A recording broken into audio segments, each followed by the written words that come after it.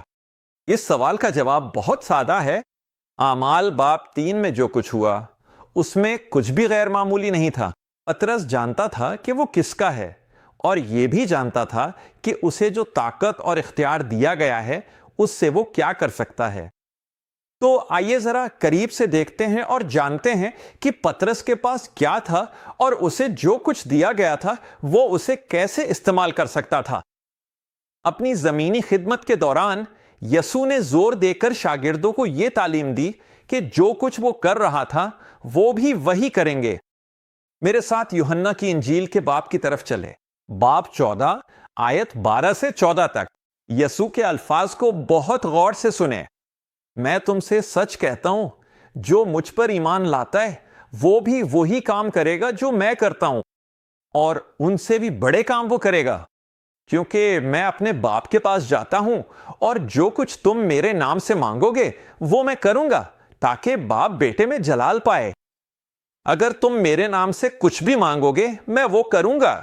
اب یہ کام اس کے نام میں کیے جانے تھے۔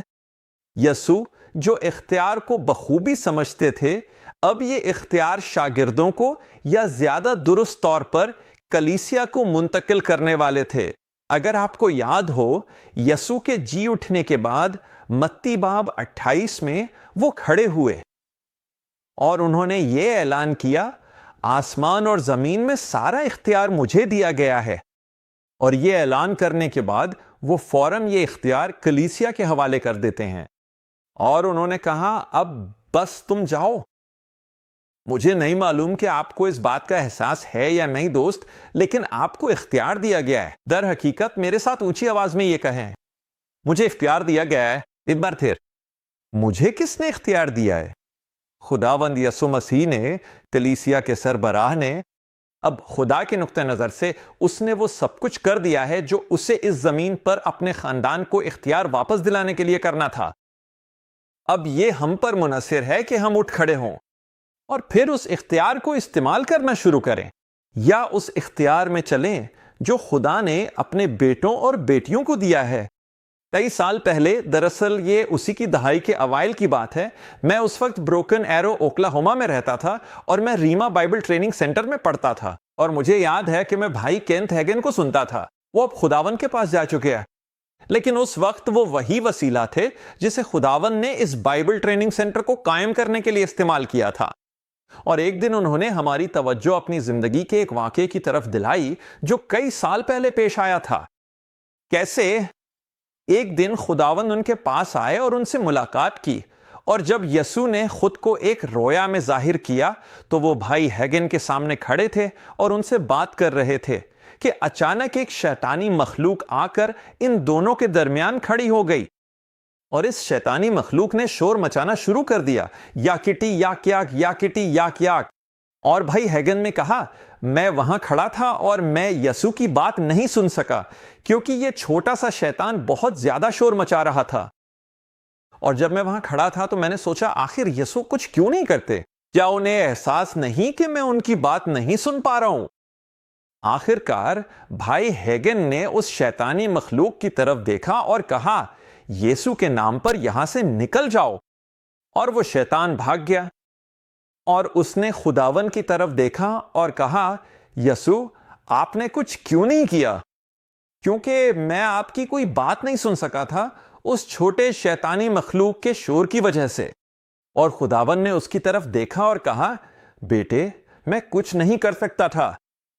اور بھائی ہیگن نے کہا، معاف کیجیے گا خداوند، میں نے آپ کی بات صحیح نہیں سنی۔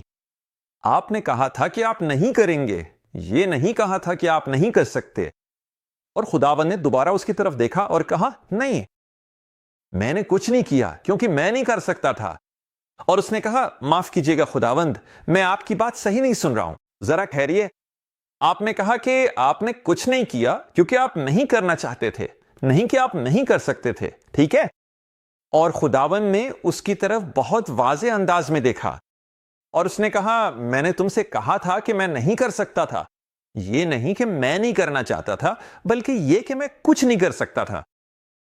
میرے بھائی ہیگن نے کہا، اب خداوند میں نہیں جانتا کہ کیا میں اس بات پر یقین کر سکتا ہوں۔ آپ نے اپنے کلام میں کہا تھا کہ 2 یا 3 گواہوں کی گواہی سے ہر بات ثابت ہو جائے۔ آپ مجھے یہ بتا رہے ہیں کہ آپ جو کلیسیا کے سربراہ ہیں اس شیطانی مخلوق کے بارے میں کچھ بھی نہیں کر سکے جو یہ خلل ڈال رہی تھی، یہ مداخلت کر رہی تھی۔ اس نے کہا، یسوع میں صرف اسی صورت میں اس گواہی پر یقین کر سکوں گا، یہ ہے کہ اگر آپ مجھے اپنے کلام میں کم از کم 3 آیات دے دیں جو آپ کی بات کی تائید کریں۔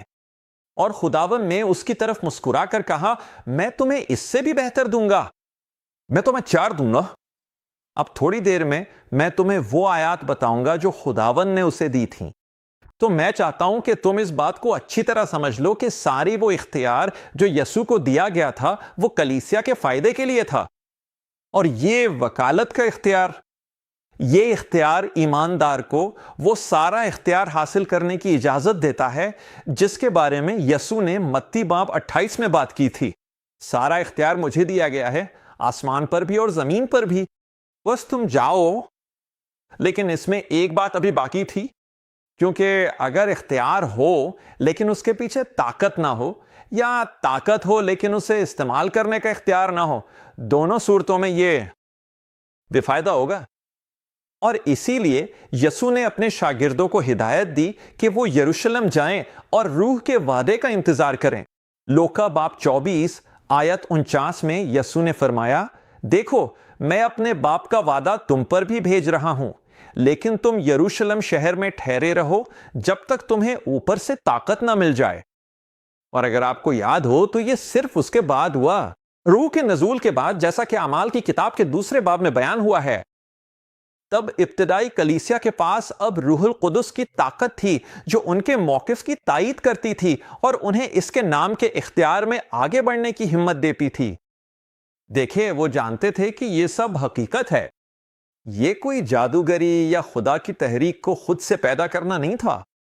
خدا نے بس اسی وقت حرکت کی جب ابتدائی کلیسیا نے قدم بڑھایا، آواز بلند کی اور اپنا ہاتھ آگے بڑھایا، یسوع کے نام میں اعلان کیا، اٹھو اور شفا پاؤ۔ خدا وہاں موجود تھا، ان کے ساتھ کام کر رہا تھا اور اپنے کلام کی تصدیق کر رہا تھا، نشانیوں کے ساتھ جو اس کے بعد ظاہر ہوئیں۔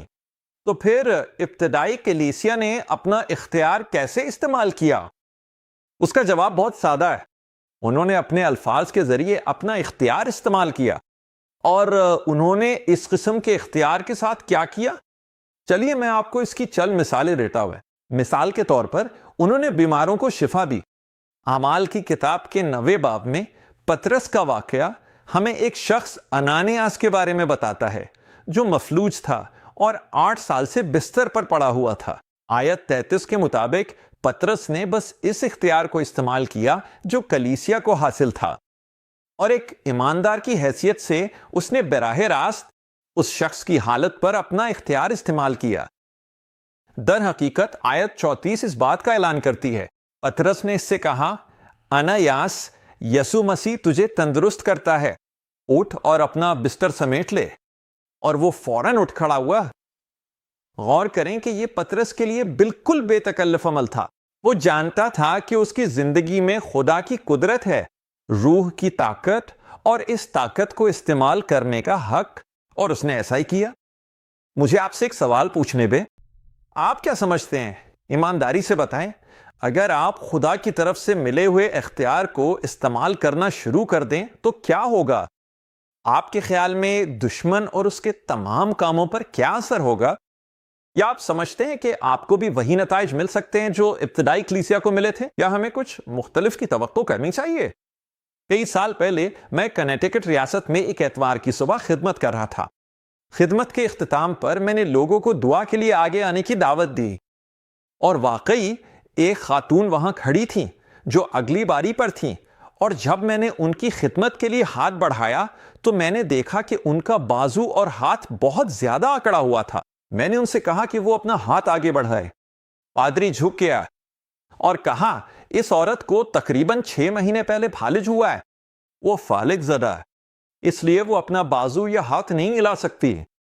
تو میں نے اس پر ہاتھ رکھا اور میں نے کہا، یسوع کے نام پر میں فالج پر اختیار رکھتا ہوں، یسوع کے نام پر اب اسے ڈھیل دیں اور آزاد کریں۔ ٹھیک ہے، ہماری بہن جب واپس گر زمین کی طرف، کوئی اس کے گرنے کو پکڑنے اور توڑنے کے لیے موجود تھا۔ جب اسے پیچھے کی طرف زمین پر لٹایا گیا، جیسے ہی وہ زمین کی طرف جا رہی تھی، اس نے ایک زوردار چیخ ماری۔ اس نے مجھے بھی چونکا دیا، اور اس اتوار کی صبح سب کو بھی۔ میں پیچھے ہٹا اور میں نے دل ہی دل میں خداوند سے پوچھا، میں نے کہا، خداوند، کیا کوئی اور بات ہے جس سے ہمیں نمٹنا ہے؟ کیا ہمیں کچھ نکالنے کی ضرورت ہے؟ اور میں نے بس اپنے دل میں خداوند کی آواز سنی۔ اس نے مجھے آہستہ سے کہا، نہیں، سب ٹھیک ہے، اسے اکیلا چھوڑ دو۔ تو میں قطار میں آگے بڑھ گیا اور اس اتوار کی صبح باقی لوگوں کی خدمت کرنے لگا۔ بائبل میں لکھا ہے کہ دیکھو اور دعا کرو، اور میں نے بالکل یہی کیا۔ جب میں دوسروں پر ہاتھ رکھ کر ان کے لیے دعا کر رہا تھا تو کبھی کبھار پیچھے مڑ کر دیکھ لیتا تھا، اور میں اسے دیکھ رہا تھا جب وہ مسلسل چیخنے اور چلانے میں لگی ہوئی تھی۔ آخر کار وہ پرسکون ہو گئی۔ میں قطار کے آخر تک پہنچ گیا۔ جب میں سب کی خدمت کر چکا تو میں واپس آیا اور میں نے اس کی طرف دیکھا۔ اس وقت وہ بیٹھنے کی حالت میں تھی، لیکن ابھی بھی فرش پر ہی تھی، میں نے کہا بہن آخر تمہارے ساتھ کیا ہوا ہے؟ اس نے کہا دیکھو میں اپنا ہاتھ ہلا سکتی ہوں. میں نے کہا زبردست. اس نے کہا یہ مفلوج تھا, میں کافی عرصے سے یہ نہیں کر سکی تھی. میں نے کہا تو کیا یہی وہ چیز نہیں تھی جس کے لیے تم خدا پر ایمان رکھ رہی تھیں؟ اس نے کہا نہیں, بالکل بھی نہیں. اب اسے فائدہ دیتے ہوئے کہ شاید اس نے میرا سوال غلط سمجھا, میں نے کہا ایک منٹ رکو, تم مفلوج تھیں, خداوند نے تمہیں شفا دی ہے, اب تم اپنا ہاتھ ہلا سکتی ہو, کیا یہی وہ چیز نہیں تھی جس کے لیے تم خدا پر ایمان رکھ رہی تھیں؟ اس نے کہا نہیں, بالکل بھی نہیں. میرا خیال ہے یہ کہنا بالکل درست ہوگا کہ اس عورت کے ایمان نے اسے شفا نہیں دی, بلکہ یہ خدا کی قدرت تھی جس نے اسے شفا دی. جب میں نے وہ اختیار استعمال کیا جو یسوع نے مجھے دیا ہے, جو مجھے مسیح کے جسم کے رکن کی حیثیت سے سونپا گیا ہے, میں نے کہا یسوع کے نام پر فالج ختم ہو جائے, اور فالج ختم ہو گیا. ہلیلویا. میں اس وقت آپ کی حوصلہ افزائی کرنا چاہتا ہوں. ہمارا وقت ختم ہو گیا ہے. میں اس پیغام کا سلسلہ اگلی بار جاری رکھوں گا. جب ہم دوبارہ اکٹھے ہوں گے تو اختیار میں چلنے کے بارے میں بات کریں گے. لیکن میں چاہتا ہوں کہ آپ ان آیات پر غور و فکر کریں. میں چاہتا ہوں کہ آپ اپنے اندر سے اٹھ کھڑے ہوں اور یہ جان لیں کہ ایک نئے سرے سے پیدا ہونے والے روح سے بھرے مسیحی کی حیثیت سے آپ کو کلیسیا کے سربراہ کی طرف سے خیار دیا گیا ہے کہ آپ شیطان پر اختیار کے ساتھ چلیں. در حقیقت کیا آپ مجھے اجازت دیں گے کہ میں ابھی آپ کے لیے دعا کروں؟ اے باپ, یسوع کے نام میں تیرا شکر ہے کہ میرے دوست نے اس نشریات کو سنا. میں وہ اختیار استعمال کرتا ہوں جو تو نے مجھے مسیح کے بدن کے ایک حصے, ایک رکن کی حیثیت سے سونپا ہے, اور میں اپنے دوست کی زندگی میں اس وقت موجود ہر تکلیف, ہر بیماری, عارضے, بے ترتیبی اور درد پر اختیار لیتا ہوں. یسوع کے نام میں جا اور انہیں آزاد کر دے. درد چھوڑ دے اور انہیں آزاد کر دیں. یسوع کے نام میں شفا پاؤ اور مکمل ہو جاؤ. اندھی آنکھیں کھل جائیں اور بہرے کان سننے لگیں. اور گٹھیا ابھی یسوع کے نام میں چلا جا. زخم یسوع کے نام میں شفا پائیں. اے باپ, تیرا کلام آگے بڑھے. زبور 107 باب 20 آیت. تو نے اپنا کلام بھیجا اور انہیں شفا دی. ہم خوشی مناتے ہیں, ہم اسے قبول کرتے ہیں, ہم اس کے لیے تیرا شکر ادا کرتے ہیں. اے باپ, یسوع کے نام میں. اگلی بار تک یاد رکھیں کہ خدا اپنے کلام پر نگاہ رکھتا ہے اور وہ اسے آپ کی زندگی اور آپ کے حالات میں پورا کر رہا ہے.